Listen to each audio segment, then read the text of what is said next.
찬송가 380장입니다. 나의 생명 되신 주, 주의 사랑의 줄로 나를 굳게 잡아매소서 고백하는 마음으로 함께 찬양드리겠습니다.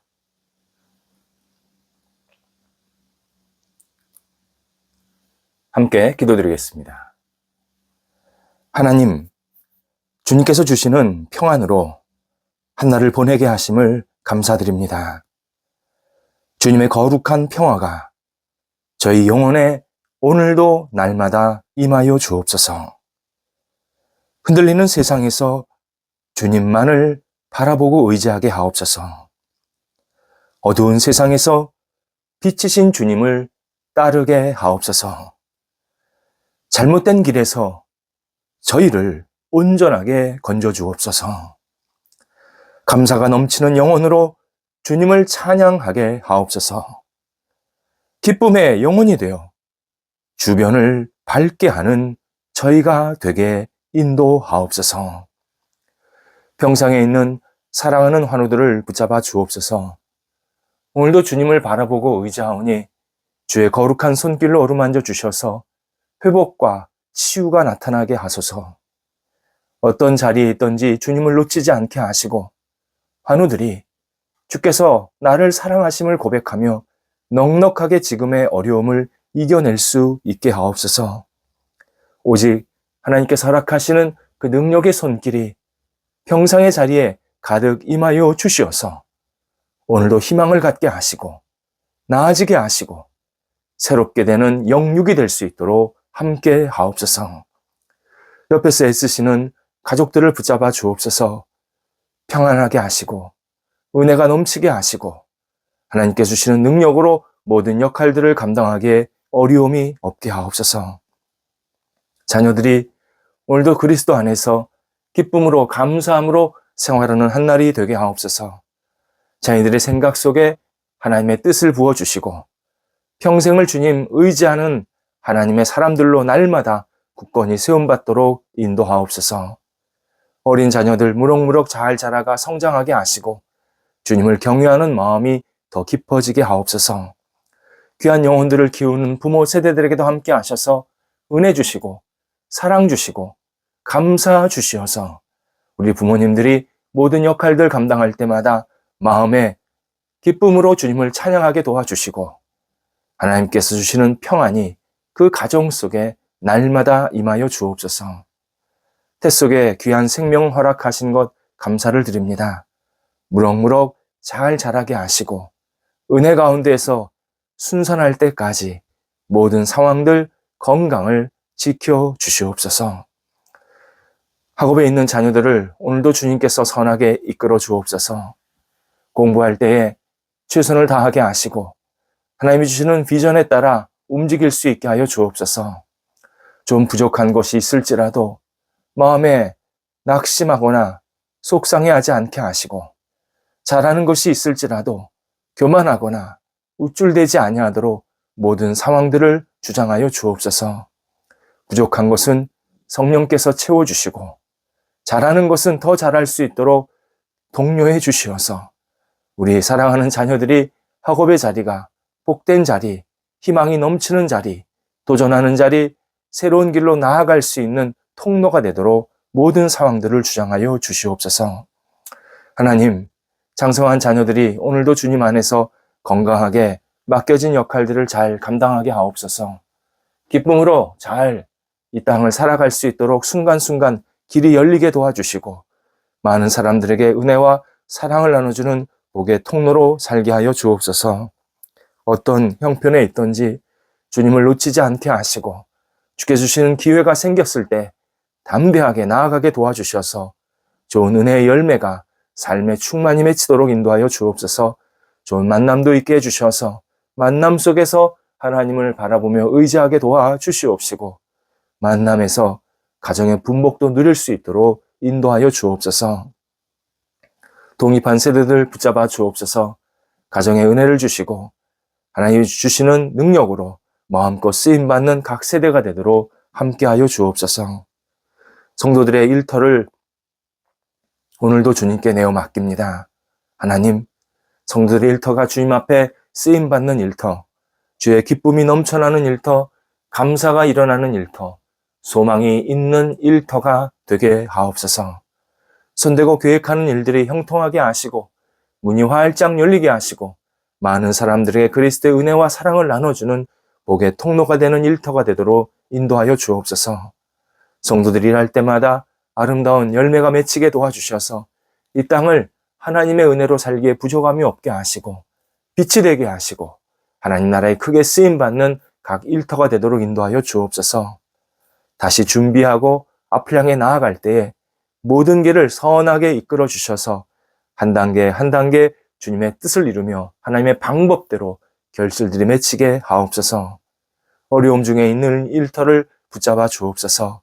하나님, 놀라운 손길로 역사해 주셔서 회복이 있게 하시고 다시 채워지게 하시고 풍성하게 하시고 화랑되게 하시고 이전보다 더 아름답게 세워지게 도와주셔서 하나님의 은혜입니다. 하나님의 도우심입니다. 고백하면서 모든 일터가 새롭게 될 수 있도록 역사하여 주시옵소서. 출타하는 성도들을 붙잡아 주옵소서. 오가실 때 성령께서 함께 하시고 잘 다녀오시도록 선하게 모든 시간들을 주장하여 주시옵소서. 저희 주변에 어렵고 힘든 분들이 계십니다. 하나님 도우소서. 긍휼을 베풀어 주시고 은혜를 베풀어 주시고 하나님께서 주시는 따뜻한 손길로 어루만져 주셔서 어려움 중에 있지만 하나님을 바라보며 힘차게 일어나게 도와주시고 하나님 이 어려움 속에서 하나님의 긍휼로 다시 새롭게 되어지는 회복의 역사가 나타나도록 인도하여 주옵소서. 다양한 어려움 때문에 고통받고 힘들어하는 분들이 하나님을 바라보기에 부족함이 없게 도와주시고 어떤 자리에 있든지 주님 놓치지 아니하도록 저희 주변 분들이 하나님께 소망을 두며 살아갈 수 있도록 인도하여 주옵소서. 특별히 여러 가지 경제적으로 또 삶의 자리가 불안한 그런 분들이 계십니다. 하나님 도우셔서 하나님께 주시는 능력으로 체험받게 도와주시고 하나님 기뻐하시는 모습대로 쓰임받을 수 있도록 모든 상황들, 여건들을 선하게 주장하시고 충만히 체험받을 수 있도록 인도하여 주옵소서. 외로운 분들, 마음이 갈급한 분들, 영적으로 빈곤해지는 분들을 한 분 한 분을 붙잡아 주셔서 성령께서 위로와 감사와 사랑으로 충만히 체험받는 저희 주변의 어려운 분들이 될 수 있도록 함께하여 주옵소서. 오늘도 우리 성도들 겸손히 주님과 동행하는 한 날이 되게 하여 주옵소서. 성도들이 가는 곳곳마다 시간마다 하나님을 온전히 의지하며 겸손히 하나님을 찬양하는 복된 삶이 이어지게 하여 주옵소서. 저희 교회가 늘 하나님 앞에 신실하게 세움받게 하시고 많은 사람들이 하나님께 나와 함께 예배하며 복음을 받아들이고 진리 안에 거하며 새로운 삶이 출발되는 복된 통로가 되는 저희 교회가 되도록 함께하여 주옵소서.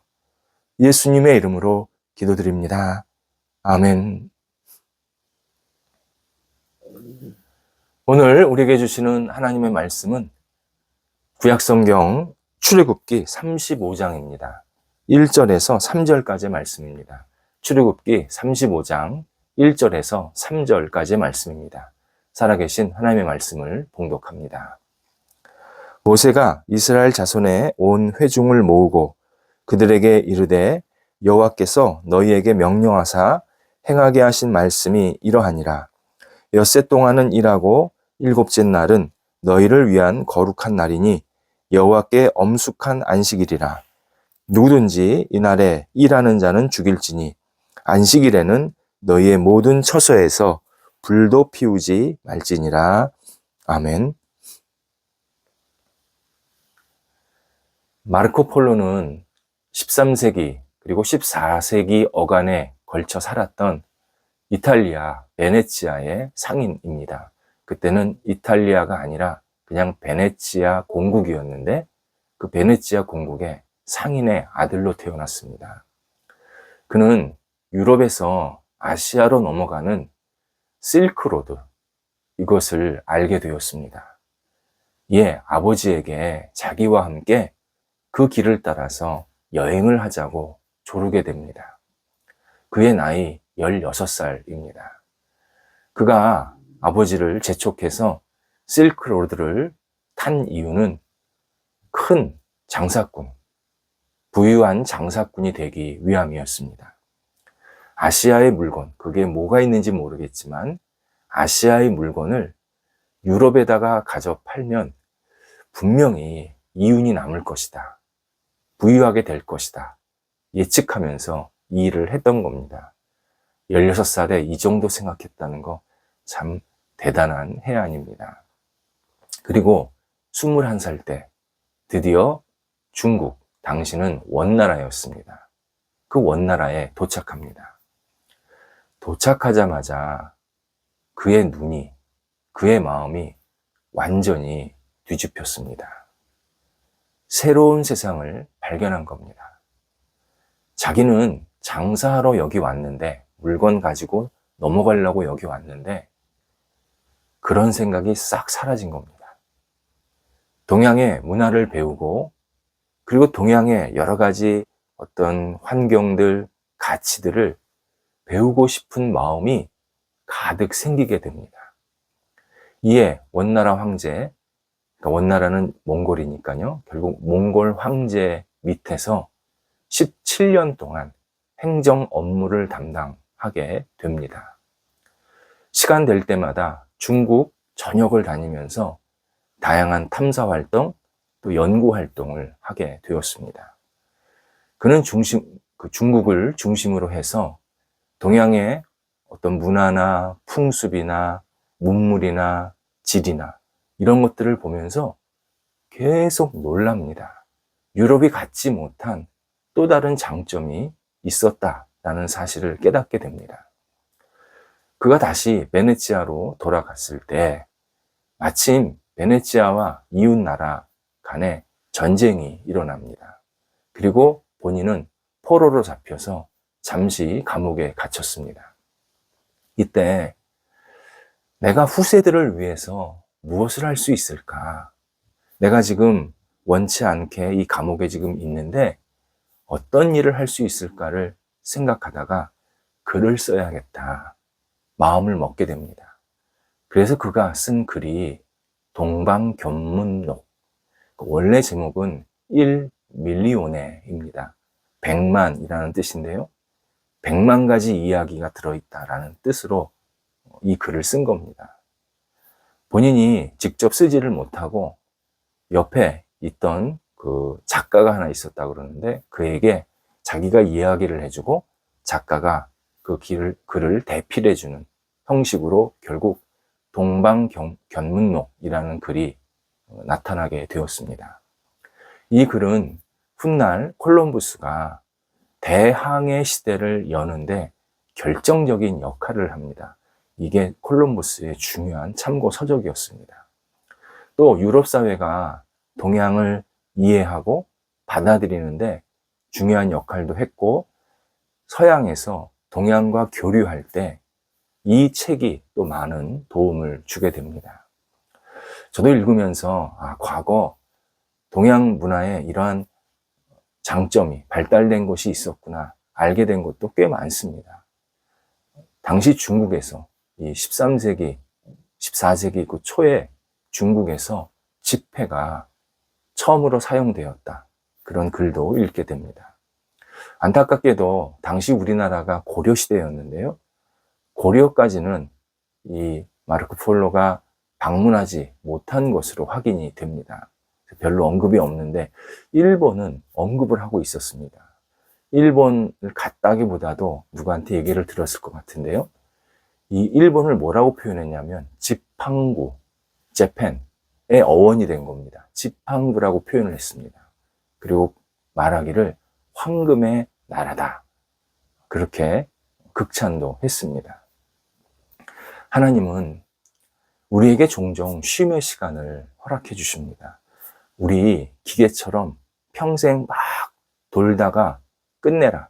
그런 인생이 없습니다.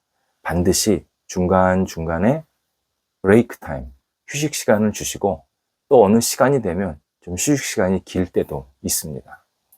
이 쉼의 시간, 휴식 시간은 멈춤의 시간이 되어야 합니다.